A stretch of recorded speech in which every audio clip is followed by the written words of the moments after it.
لیے۔ دین اسلام میں ہر عمل بڑی اہمیت کا حامل ہے۔ کوئی بھی اچھا کام اور نیکی وہ حقیر اور کم سمجھ کر چھوڑنی نہیں چاہیے، اور کوئی بھی نافرمانی اور گناہ کا کام حقیر سمجھ کے کرنا نہیں چاہیے، کیونکہ مشہور معروف بات یہ ہے کہ اول الغیث قطرہ ثم ينهمر، کہ بارش پہلے ایک قطرہ ہوتا ہے پھر موسلادھار بارش شروع ہو جاتی ہے۔ اسی طرح فارسی کا بھی مقولہ مشہور ہے، قطرہ قطرہ دریا می شود، کہ ایک ایک پانی کا قطرہ ملتا جاتا ہے اور بڑا دریا بن جاتا ہے۔ اور سیدہ امی عائشہ رضی اللہ تعالی عنہا سے مروی حدیث مبارکہ ہے، نبی رحمت صلی اللہ علیہ وسلم کا فرمان گرامی، احب الاعمال الی اللہ تعالی ادومها وان قل، اللہ سبحانہ و تعالیٰ کو جو پسندیدہ ترین اور محبوب ترین بندوں کے عمل ہیں وہ اعمال ہیں کہ چاہے وہ کم ہو لیکن ان پر ہمیشگی اختیار کی جائے، روزانہ روٹین وائز ہمیشگی کی بنیاد پر وہ عمل جاری رکھا جائے، وہ اللہ کو عمل بڑا ہی پسند ہے۔ آج کے خطبہ جمعۃ المبارک میں جو آیات مبارکہ اور حدیث مبارکہ آپ احباب کے سامنے تلاوت کی گئی ہیں، ان کی روشنی میں کہ اللہ سبحانہ و تعالیٰ کو محبوب ترین عمل کون سے ہیں، محبوب پسندیدہ ترین اور بہترین اعمال کون کون سے ہیں۔ ویسے تو اللہ تعالیٰ کو بندے کے سارے عمل ہی پسند ہیں، جتنے بھی اچھے اور نیکی والے کام ہیں کوئی بھی حقیر سمجھ کے چھوڑنا نہیں چاہیے، حتیٰ کہ راستے میں جا رہے ہیں کوئی تکلیف دہ چیز ہے، کوئی پتھر ہے، کوئی کانٹا ہے، جھاڑی ہے، وہ راستے سے ہٹا دینا، اس نیکی کو بھی حقیر نہیں سمجھنا چاہیے، یہ بھی نیکی ہے اور صدقہ ہے۔ حتیٰ کہ ہم کسی مسلمان بھائی سے ملتے ہیں، وَلَوْ أَن تَلْقَى أَخَاكَ بِوَجْهٍ طَلْقٍ، تو کشادہ ہنستے اور مسکراتے چہرے سے اسے ملا جائے، یہ بھی نیکی ہے، اسے بھی حقیر نہیں جاننا چاہیے۔ کوئی عمل دیکھنے میں ہماری نگاہ میں چاہے معمولی کیوں نہ ہو لیکن اسے معمولی سمجھ کے نیکی کا کوئی بھی کام ہے حقیر سمجھ کے چھوڑنا نہیں چاہیے۔ ہمیشہ کی بنیاد پر ایک ترتیب اور ایک روٹین ہونی چاہیے،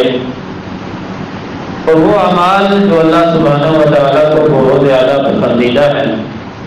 صحیح بخاری شریف میں حدیث مبارکہ ہے، سیدنا ابو ہریرہ رضی اللہ تعالیٰ عنہ حدیث پاک کے راوی ہیں، بیان کرتے ہیں نبی رحمت صلی اللہ علیہ وسلم سے پوچھا گیا، سوال کیا گیا، ای الاعمال افضل، کہ کون سا عمل افضل ہے؟ تو نبی رحمت صلی اللہ علیہ وسلم نے فرمایا، ایمان باللہ و رسولہ، اللہ پر ایمان اور اس کے رسول پر ایمان لانا، یہ اللہ کے نزدیک افضل ترین اعمال میں سے ہے۔ پھر سوال کیا گیا، ثم ماذا، اس کے بعد کون سا عمل وہ افضل اور اعلیٰ ہے؟ آپ نے فرمایا، الجہاد فی سبیل اللہ، اللہ کے راستے میں جہاد کرنا۔ ثم ماذا، پھر پوچھنے پر کہ پھر کون سا عمل اس کے بعد افضل ترین ہے کہ اللہ کو پسند بھی ہو، افضل اور اعلیٰ بھی ہو؟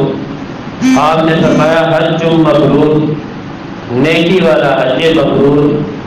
جس میں کوئی فسق فجور گناہ زیادتی والا کام نہ ہو۔ حج اور عمرہ ان کے حوالہ سے نبی رحمت صلی اللہ علیہ وسلم کا فرمان گرامی ہے، یہ بندے کو گناہوں سے بھی پاک کرتے ہیں اور فقر کو، غربت کو، مسکینی کو بھی دور کرتے ہیں۔ فرمایا، تابع العمرہ والحج، حج اور عمرہ ایک دوسرے کے بعد کرتے رہا کرو۔ فإنهما ينفيان الفقر والذنوب، بے شک یہ بندے کو فقر سے، تنگ دستی سے اور گناہوں سے ایسے بچا لیتے ہیں، کما ينفي القير خبث الحديد والذهب والفضة، جس طرح ایک بھٹی جب وہ خوب اس میں آگ جلائی جاتی ہے، وہ لوہے کی میل کچیل، سونے کے خام مال کو اور اسی طرح چاندی کو وہ خباثت سے، گندگی سے اور گھٹیا چیزوں سے، آلائشوں سے پاک صاف کر دیتی ہے بھٹی، ایسے یہ حج اور عمرہ جو ہے یہ بندوں کو گناہوں سے پاک کر دیتے ہیں اور بندوں سے فقر کو ایسے دور کر دیتے ہیں۔ اور حج مبرور کے بارے میں تو نبی رحمت صلی اللہ علیہ وسلم نے فرمایا، صحیح بخاری شریف میں سیدنا ابو ہریرہ رضی اللہ تعالیٰ عنہ کی حدیث پاک سے مروی ہے، بیان کرتے ہیں امام کائنات صلی اللہ علیہ وسلم کا فرمان گرامی، جو بندہ حج کرتا ہے، حج کے بعد جب حج سے واپس آتا ہے وہ گناہوں سے ایسے پاک ہو جاتا ہے کہ یوم ولدتہ امہ، کہ جس دن وہ گناہوں سے پاک تھا، اس کی ماں نے اسے جنم دیا تھا، اس پر کوئی گناہ نہیں تھا، وہ گناہوں سے پاک صاف پیدا ہوا تھا۔ ایسے ایک حج کرنے والا حاجی جب واپس لوٹتا ہے تو گناہوں سے اللہ تعالیٰ اسے ایسے پاک صاف کر دیتے ہیں۔ ویسے بھی عمرہ کے بارے میں العمرۃ بین العمرۃ کفارۃ لما بینہما، کہ ایک عمرہ کرنے سے دوسرے عمرہ تک اگر بندے سے کوئی غلطی، کمی، کوتاہی، گناہ ہو جاتا ہے تو اللہ تعالیٰ اسے گناہوں کا کفارہ بنا دیتے ہیں۔ آج کل ہم اپنے ماحول معاشرے میں دیکھتے ہیں کچھ بیچارے غیروں کی زبان بولتے ہیں، غیروں کا پڑھایا ہوا سبق وہ پڑھتے اور دہراتے ہوئے نظر آتے ہیں، اور کچھ ایسے سادہ لوگ مسلمان بھائی ہیں جو منکرین حدیث کے ہتھے چڑھ جاتے ہیں، جب بھی انہیں انسانیت کی ہمدردی کا خیال آتا ہے تو اسلامی شاعر کو نشانہ بناتے ہیں۔ کبھی ان کے سامنے قربانی جیسی عظیم ترین عبادت آتی ہے، کبھی وہ عمرے کو کوستے ہیں، اور کبھی حج کے اہم ترین رکن اور فریضہ پر کیچڑ اچھالتے ہوئے نظر آتے ہیں۔ ایک طرف ہے نبی رحمت صلی اللہ علیہ وسلم کی بعض ہستی پاکیزہ ذات، آپ کی سچی سوچی زبان نبوت سے یہ اعلان ہوتا ہے کہ عمرہ اور حج یہ کرتے رہا کرو، کیوں؟ یہ گناہوں سے اور بندے کو غربت اور فقیری سے بچاتے ہیں، جس طرح بھٹی لوہے کو، سونے کو، چاندی کو غلاظت سے اور خباثت سے پاک کرتی ہے، یہ ایسے بندے سے گناہوں کو دور کر دیتے ہیں اور غربت اور فقیری کو دور کرتے ہیں۔ اور یہ لوگ کیا کہتے ہوئے نظر آتے ہیں، عمرے پہ اتنا خرچہ کریں گے، حج پہ اتنا روپیہ لٹائیں گے، قربانی اتنی مہنگی، اتنا روپیہ پیسہ خرچ کر کے آپ کریں گے، اس سے کیوں نہ کسی غریب کی بیٹی کے ہاتھ پیلے کر دیے جائیں، اس کو جہیز کا سامان بنا دیا جائے، کسی غریب بیچارے کو چھت اور شیلٹر فراہم کر دیا جائے جس کے پاس رہنے کو مکان نہیں ہے۔ یہ اپنی طرف سے انسانیت کے ہمدرد بنے پھرتے ہیں اور یہ باور کراتے ہیں کہ ہمارے دل میں انسانیت کی بڑی ہمدردی ہے۔ یہ نعوذ باللہ رب العالمین جو اللہ تعالیٰ اپنے بندوں کو پیدا کرنے والا، بندوں کے فوائد اور نقصانات کو سب سے بہتر جاننے والی ذات اللہ سبحانہ و تعالیٰ کی ہے۔ اللہ تعالیٰ کی مقرر کردہ عبادات میں یہ کیڑے نکالتے ہیں، اور ہمیں کس نے گارنٹی اور یہ اتھارٹی دی ہے کہ ہم ایک نیکی کو دوسری نیکی کے مقابلے میں لا کر کھڑا کر دیں، ایک نیکی سے دوسری نیکی کا موازنہ اور مقابلہ کروانا شروع کر دیں؟ ہمارے پاس یہ کوئی اتھارٹی نہیں ہے، کوئی اختیار ہمارے پاس نہیں ہے کہ ہم نیکیوں کو آپس میں مد مقابل لا کر کھڑا کر دیں۔ ہاں یہ بات ضرور ہے، کچھ اعمال ایسے ہیں جو اللہ تعالیٰ کے ہاں بہت زیادہ اجر و ثواب کے حامل ہیں، درجات میں اجر و ثواب کے اعتبار سے ان کا مقام و مرتبہ بہت زیادہ ہے، اجر و ثواب بہت زیادہ ہے، کچھ اعمال کا کم ہے، لیکن مقابلے میں نیکی کو لانا کہ ایک نیکی کو چھوڑ دو، اس کے مقابلے میں وہ نیکی کر لو، یہ کوئی عقل مندی اور سمجھداری والی بات نہیں ہے۔ ذرا یہاں رک کر اگر سوچا جائے، ہمیں ماحول معاشرے میں جو احباب ایسی باتیں کرتے ہوئے نظر آتے ہیں کہ عمرے کی بجائے غریبوں کے ساتھ تعاون کیا جائے، حج کرنے کی بجائے دکھی لوگوں کے دکھوں کا مداوع کیا جائے، ان کے زخموں میں مرہم رکھا جائے، اسی طرح قربانی کے بجائے کسی غریب کے سر پر دست شفقت رکھا جائے، یہ اس نیکی کو نیکی کے مقابلے میں لا کر کھڑا کرنے والے یہ نہ وہ نیکی کر پاتے ہیں اور نہ انسانیت سے ہمدردی والی نیکی کرتے ہیں، یہ اپنے منہ بس میاں میٹھو بنتے ہیں، اپنے آپ کو انسانیت کا ہمدرد کہلواتے ہیں۔ آپ دیکھیں گے اللہ کی رحمت اور توفیق سے جو احباب جنہیں اللہ نے توفیق بخشی ہے وہ عمرہ کرتے ہیں، حج پہ جاتے ہیں، قربانی جیسی عظیم عبادت کرتے ہیں، اکثر و بیشتر وہی اللہ کے بندے غریبوں کے سروں پر دست شفقت رکھتے ہیں، یتیموں اور بیواؤں کا وہ سہارا بنتے ہیں، وہ خفیہ طور پر اپنے رب کی رضا کے لیے پوشیدہ طور پر اعلانیہ اور ظاہری نہیں، وہ کتنے لوگوں کے ساتھ تعاون کر رہے ہوتے ہیں جب وہ اس دنیا سے جاتے ہیں۔ اللہ کی قسم کئی ایسے جنازے ہم نے پڑھے، جب اس اللہ کے بندے کا جنازہ پڑھا بیسیوں سینکڑوں لوگ آئے، بیوہ عورتیں آئیں، یتیم بچے آئے، بے کس اور بے سہارا مسکین اور فقیر لوگ آئے، ہمارے ساتھ یہ صاحب اتنا تعاون کیا کرتے تھے، کسی کو کانوں کان خبر نہیں تھی، یہ اللہ کا بندہ یہ ہمارے ساتھ اتنا تعاون کیا کرتا تھا۔ اس کے جنازوں پہ ہزاروں لوگ روتے ہوئے ہم نے دیکھے، زبان نے حال سے وہ پکار رہے تھے کہ یہ ہمارے ساتھ چھپ چھپا کر تعاون کرنے والا کسی کو پتہ نہیں چلتا تھا، ہر مہینے خفیہ طور پر ہمارے گھر کا اس نے خرچ اٹھایا ہوا تھا۔ کئی ایسی مثالیں موجود ہیں۔ تو جو اپنے تئیں انسانیت کے ہمدرد اپنے آپ کو کہلوانے کی کوشش کرتے ہیں، ایک نیکی کو دوسری نیکی کے مقابلے میں لاتے ہیں، یہ بیچارے غیروں کی زبان بولتے ہیں، ان کا پڑھایا ہوا سبق پڑھتے ہیں۔ خیال کرنا چاہیے کہ ہمیں کیا اختیار ہے کہ جو اللہ نے فرائض رکھے ہیں، جو واجبات ہیں، جو عبادات ہیں، جو اسلام کے عظیم ارکان ہیں، جو شعائر اسلام ہیں، ہم یہ باتیں کر کے کہیں ان کی توہین تو نہیں کر رہے۔ جو احباب یہ بات کرتے ہیں کہ فلاں نیکی کو چھوڑ کے فلاں کر لی جائے، فلاں کو چھوڑ کے اس کے بدلے میں فلاں نیکی کر لی جائے، حج عمرے اور قربانی کے مقابلے میں انسانیت کے ساتھ تعاون ہو جائے، کبھی انہیں یہ خیال نہیں آیا کہ 1.5 کروڑ اور 1 کروڑ کی گاڑی لینے کے بجائے بندہ 15-20 لاکھ کی گاڑی لے کے غریبوں کے گھر بنوائے، ان کے ساتھ تعاون کرے، اپنا گھر اگر کروڑ میں اچھا بن سکتا ہے وہاں 2 کروڑ نہ لگایا جائے، 50 لاکھ اور کروڑ والا گھر بنا کے اس اوپر والے کروڑ سے غریبوں کے ساتھ تعاون کر لیا جائے۔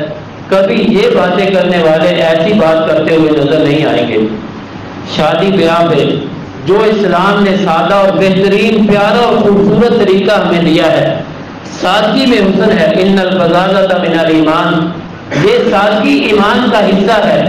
بہترین اور اچھے انداز میں سنت کے مطابق، قرآن و حدیث کے مطابق ہم اپنی خوشی غمی کریں، جو فضول اور اللہ تللے کام ہیں ان کو چھوڑ دیا جائے جو شیطان کو خوش کرتے ہیں۔ یہ بات یاد رکھیں، فضول خرچی، اسراف، تبذیر کسے کہتے ہیں؟ ناجائز حرام کام میں 1 روپیہ پیسہ خرچ کرنا بھی یہ حرام اور فضول خرچی ہے، یہ شیطان کا بھائی بننے کے مترادف ہے۔ ان المبذرین کانوا اخوان الشیاطین، اللہ تعالیٰ نے فرمایا جو حد سے بڑھنے والے، فضول خرچی کرنے والے وہ شیطان کے بھائی ہیں۔ جو حرام اور فضول کاموں میں 1 روپیہ بھی خرچ کرتے ہیں وہ فضول خرچی میں گنا جاتا ہے۔ حلال اور جائز کاموں میں بھی اسلام نے، قرآن و حدیث نے، اللہ تعالیٰ نے، نبی رحمت صلی اللہ علیہ وسلم نے ہمیں اعتدال سکھایا ہے، میانہ روی سکھائی ہے۔ حج اس بندے پر فرض کیا ہے جس کے پاس زیادہ راہ موجود ہے، آنے جانے کا خرچ موجود ہے، اس کے جو محتاج لوگ ہیں، پیچھے اس کے بال بچے ہیں، خیش قبیلہ عزیز و اقارب ہیں جن کی ذمہ داری اس پر عائد ہوتی ہے، ان کے بھی کھانے پینے رہنے سہنے کے معاملات پیچھے خرچ موجود ہے، اس بندے پر زندگی میں 1 مرتبہ حج فرض ہے۔ شریعت نے خیال رکھا ہے، یہ نہیں کہ صرف حج کی آنے جانے کے خرچ تک معاملات پہنچ گئے تو حج پہ چلے جاؤ، پیچھے والے مانگتے پھریں لوگوں سے، ایسی بات نہیں۔ ہر معاملے میں نیکی میں بھی شریعت نے ہماری رہنمائی فرمائی ہے۔ کہ اللہ تعالیٰ کے راستے میں خرچ کرو، ضرور خرچ کرو، لیکن اعتدال کے ساتھ۔ احب الاعمال الی اللہ تعالیٰ ادومها وان قل، یہ نہیں کہ میں 2-4 دنوں کے بعد، ہفتے کے بعد 1000 روپیہ دے دوں، ہفتے کے دنوں میں کچھ بھی خرچ نہ کروں، کم کر لیں لیکن روٹین کے ساتھ، ترتیب کے ساتھ۔ اللہ کو وہ اعمال بڑے ہی پسند ہیں جو ایک ترتیب سے ہوں لیکن ہمیشگی کی بنیاد پر ہوں۔ نبی رحمت صلی اللہ علیہ وسلم نے فرمایا احب الصلاۃ الی اللہ صلاۃ داؤد علیہ السلام، اللہ تعالیٰ کو جو بہترین اور پسندیدہ ترین نماز ہے وہ داؤد علیہ السلام کی نماز ہے۔ نفل نماز کی بات ہو رہی ہے کہ وہ آدھی رات سویا کرتے تھے اور رات کے پچھلے جو 2/3 حصہ ہے اس میں عبادت کیا کرتے تھے۔ ثم ینام ثلثہ،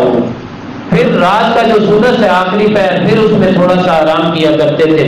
رات کا نصف حصہ آرام فرماتے، پھر اللہ کے دربار میں کھڑے ہو کر نفلی نماز ادا کیا کرتے تھے، اور پھر آخری حصہ میں کچھ سستا لیتے، آرام کر لیتے۔ اور اسی طرح اللہ تعالیٰ کو پسند ترین جو روزہ ہے وہ داؤد علیہ السلام کا روزہ ہے۔ یہ بھی نفلی روزے کی بات ہو رہی ہے۔ یصوم یومن ویفطر یومن، وہ ایک دن روزہ رکھا کرتے تھے اور ایک دن روزہ چھوڑا کرتے تھے، ایک دن کے وقفے سے، لیکن ان کی ایک ترتیب اور ایک روٹین تھی، عمل پر ہمیشگی تھی، ہماری طرح نہیں تھے۔ اگر کوئی پریشانی یا مصیبت ہمیں آن پہنچتی ہے، اللہ تعالیٰ فرماتے ہیں وَمَا بِكُم مِّن نِّعْمَةٍ فَمِنَ اللَّهِ ثُمَّ إِذَا مَسَّكُمُ الضُّرُّ فَإِلَيْهِ تَجْأَرُونَ، کہ ساری کی ساری نعمتیں ہیں میرے بندوں، میں نے تم پر نچھاور کی ہیں،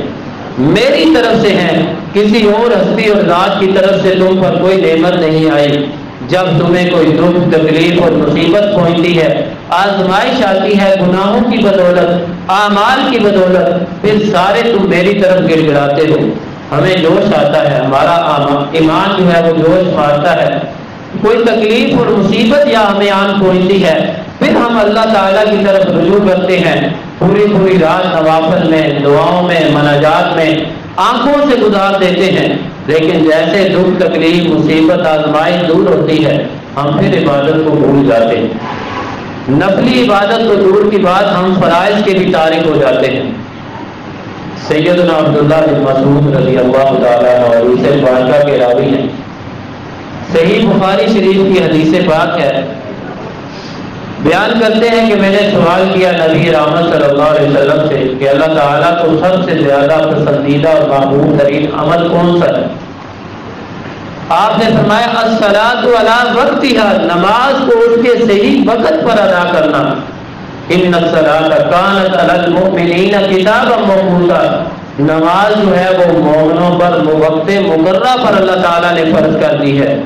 جو اس کا اول اور افضل اور اعلیٰ وقت ہے اس وقت کا خیال رکھا جائے۔ یہ اللہ کو بڑا پسندیدہ ترین اور محبوب ترین عمل ہے کہ جو نماز ہے اس کے وقت پر اس کو ادا کیا جائے۔ جب فجر کا وقت اول ہوتا ہے، صبح صادق پھوٹتی ہے، وہ ایک پھول سی پھوٹتی ہے، روشنی افق میں ظاہر ہوتی ہے، اسی وقت فجر کو ادا کیا جائے۔ ظہر جب زوال شمس ہوتا ہے، سورج مغرب کی طرف تھوڑا سا زائل ہوتا ہے، ڈھل جاتا ہے، وہ اول وقت، ابتدائی وقت ہے ظہر کا۔ جب سورج کا سایہ ایک نصف ہو جاتا ہے، ایک نصف کیا ہے؟ یہ عصا اور لاٹھی ہے، اس کو ہم کھڑا کریں، اس کے بقدر سورج کا سایہ ہو جائے تو یہ ایک نصف ہے، عصر کا وقت شروع ہو جاتا ہے۔ یہ نہیں کہ عصر کا افضل اور اعلیٰ اول وقت ہم گزار کے چیز کا سایہ، وجود کا سایہ 2 نصف کر کے پھر ہم عصر ادا کریں۔ اسی طرح مغرب ہے، عشاء ہے۔ عشاء ویسے تو نبی رحمت صلی اللہ علیہ وسلم نے فرمایا اگر امت پر مجھے مشقت کا ڈر نہ ہوتا تو میں حکم دیتا امت کو کہ عشاء کو تاخیر سے ادا کیا جائے، حتیٰ کہ آدھی رات سے بھی میں آگے لے جاتا، نصف لیل تک اس کو لے جاتا۔ امت پر مشقت کے ڈر سے میں نے اس کو اجازت دی ہے کہ پڑھ لیا جائے۔ تو آپ صلی اللہ علیہ وسلم نے فرمایا نماز کو اس کے وقت پر ادا کرنا یہ اللہ تعالیٰ کو پسندیدہ ترین عمل ہے۔ کہتے ہیں فَقُلْتُ ثُمَّ أَيٌّ، میں نے پھر سوال کیا اے اللہ کے رسول صلی اللہ علیہ وسلم آپ بتلائیے اس کے بعد اللہ تعالیٰ کو کون سا عمل محبوب ترین اور پسندیدہ ترین ہے؟ آپ نے فرمایا بر الوالدین، والدین کے ساتھ نیکی کرنا،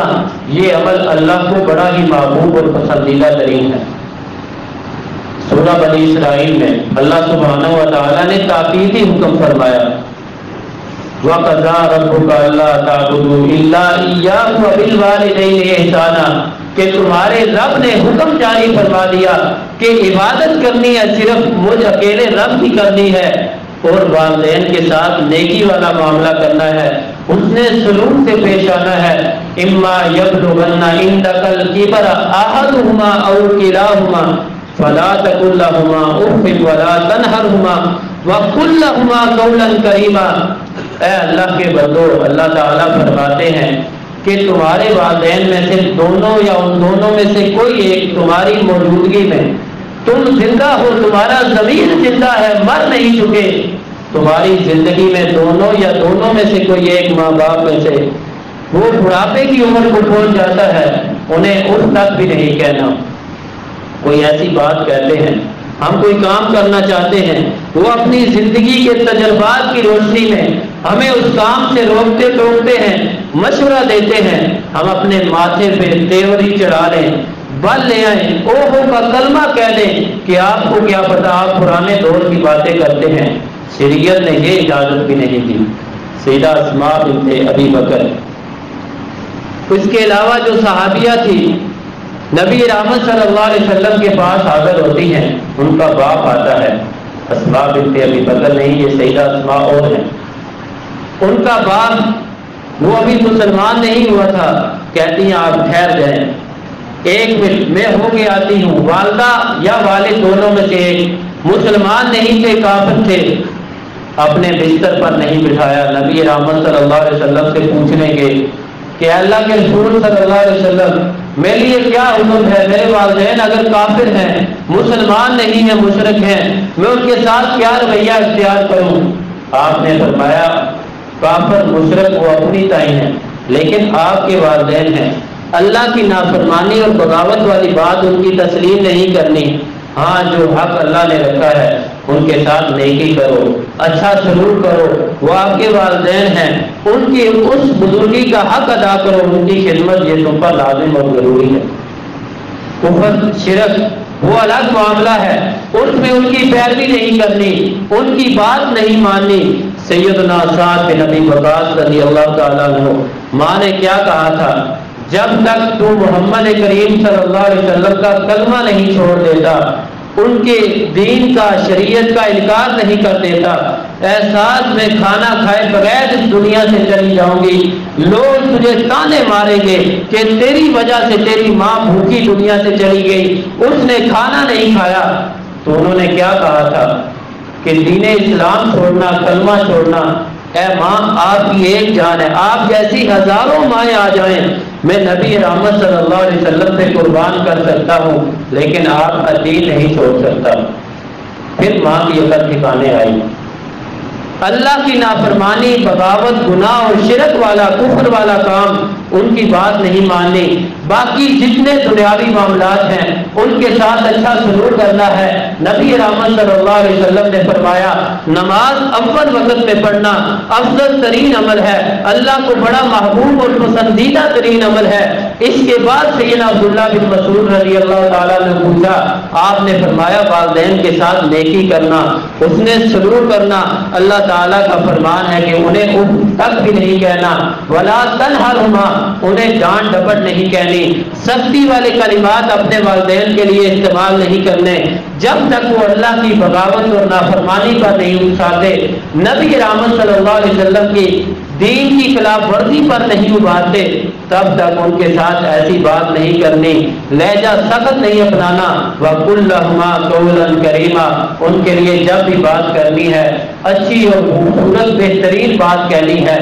اور اس کے بعد اللہ سبحانہ و تعالیٰ نے فرمایا وَاخْفِضْ لَهُمَا جَنَاحَ الذُّلِّ مِنَ الرَّحْمَةِ، اور ان کے لیے نرمی والے، عاجزی والے پروں کو، بازوؤں کو جھکائے رکھنا ہے۔